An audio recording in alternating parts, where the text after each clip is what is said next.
Vanaisa, ema küpsetas vahvleid ja ta arvas, et sa ehk soovid ka mõne. Vanaisa, kus sa oled? Siin, rõdu peal. Mis sa siin teed? Mis see on? Teleskoop. Kas sellega näeb tähti? Mitte ainult. Vaata. Oi, nii suur täht.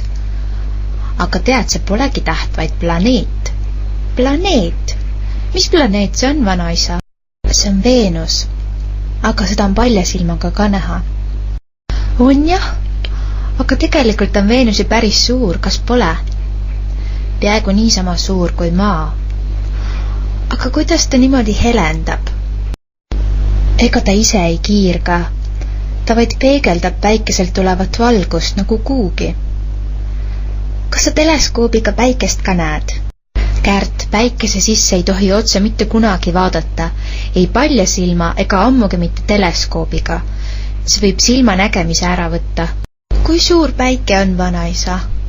1 000 000 korda suurem kui maakera. Appi, kui suur! Vaata, vanaisa, üks täht langeb. Ruttu soovi midagi. Kas see täht kukub maa peale?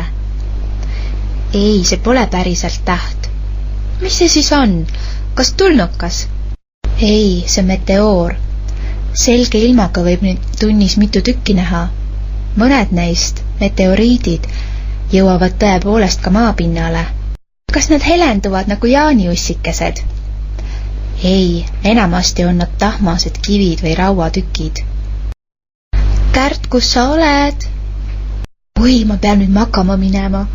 Ma tõin sulle vahvleid, need on laua peal. Head ööd, vanaisa.